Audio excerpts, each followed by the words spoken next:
Here we have Benjamin Franklin wearing a nice little Hawaiian hula skirt made of tinsel, and he is about to be in a thunderstorm. We are going to make our thunderstorm with our Van de Graaff generator.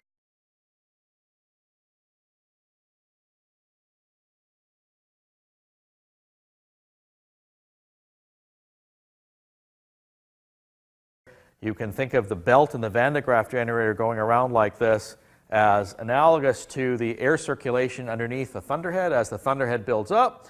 And then you can think of this up here as the analog of the cloud.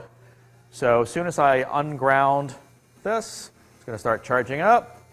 And you see Mr. Franklin there getting a little bit uncomfortable. You see his hula skirt streaming out behind him as he is in right now in quite a large electric field. As you can get a sense there, he's not so happy at this point.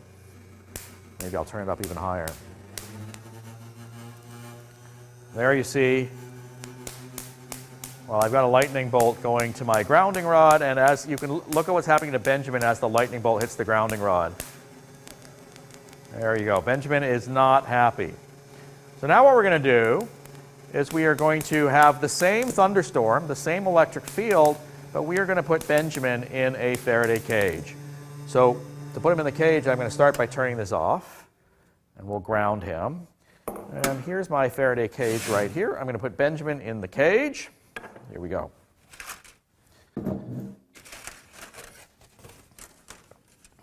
Okay. Benjamin's going to be in the same spot that he was before, same tinsel skirt that he had before, but this time he is in a cage.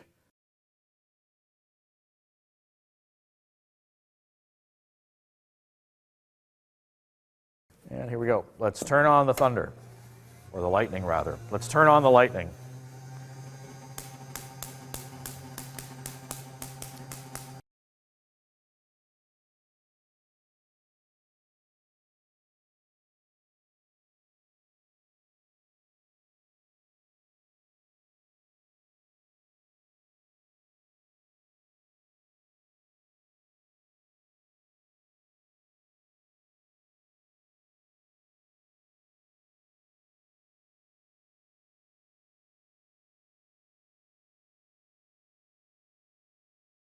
Now, if you look, you can see that there's lightning hitting the cage. There's that lightning bolt going from the Van de Graaff right to the cage here. And you can see that the cage has a very considerable electric field on it by looking at the tinsel over here on the far side, which is streaming out behind it just like the tinsel on Benjamin was before. But now look inside at Benjamin in there, and I have to be careful not to touch the cage. But now look inside at Benjamin in there, and his tinsel is completely motionless. Benjamin is completely comfortable in there, calm, at rest, while the lightning storm rages around him, literally around him, and that just got me. If I touch that, I get shocked. Okay, that's what I just got shocked, but Benjamin is completely safe.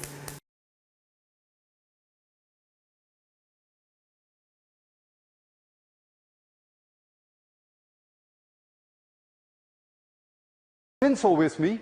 So I will show you that inside there, when they charge that cage, that the tinsels will not spread out. And I will bring with me this wonderful radio.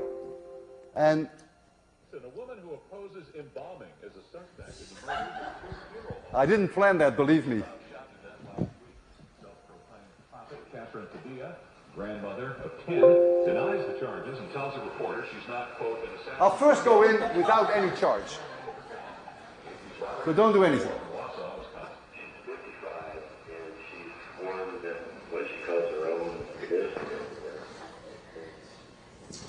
Nothing.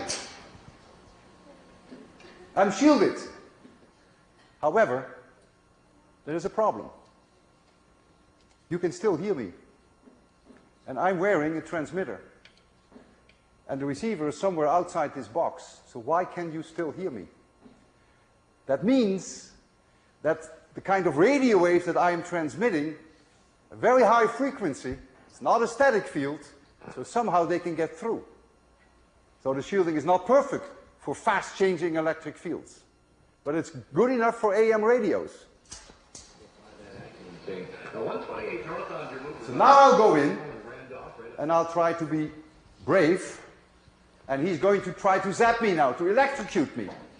But since I've taken 802, I'm not afraid. I've done my head, that's a different story. Okay, Marcos, do the best you can. Here are the tinsels. Running up, 100,000 volts, 200,000 volts.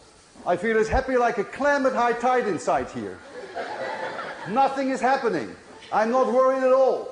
If lightning were to strike me, who cares? I'm in a Faraday cage. Not going to spoil my weekend. I can touch the inside. There's no charge anywhere here. My weekend won't be spoiled, and I hope that the new assignment is not going to spoil yours either. See you next Tuesday.